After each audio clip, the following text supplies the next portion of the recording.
Je vous le disais, en titre, de nouveaux ambassadeurs ont présenté leur lettre de créance au président de la République, Paul Kagame. Il s'agit des représentants du Tchad, de la Namibie, du Brésil, des Philippines et de la Jamaïque. Ces diplomates disent qu'il est temps que les bonnes relations entre leur pays et le Rwanda portent leurs fruits dans les domaines économiques et commerciaux et des investissements au profit des peuples des deux côtés. Le nouvel ambassadeur jamaïcain au Rwanda, Esmond Sinclair Red, se dit fier d'avoir pris ses fonctions peu après la visite du président Paul Kagame dans son pays, visite qui, selon lui, a dynamisé les relations entre les deux pays.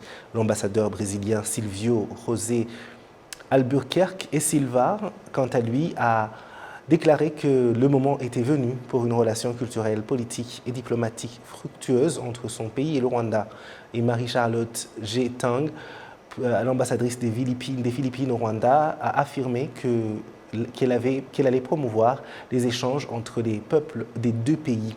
La coopération entre le Rwanda et son pays dans le domaine de la culture reste d'une importance primordiale pour l'ambassadeur de la Namibie au Rwanda, Lebius Tangeni Tobias, Semel Yabao Mbayi Dikoe, et le nouvel ambassadeur du Tchad au Rwanda, bien quelques semaines seulement après que le général Mahamat Idriss Déby Itno, président du Conseil de transition du Tchad, ait effectué une visite de 2 jours au Rwanda.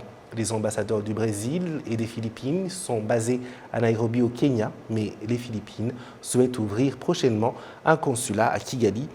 Parallèlement, l'ambassadeur du Tchad est basé à Brazzaville, celui de la Namibie à Dar es Salaam et celui de la Jamaïque à Abuja.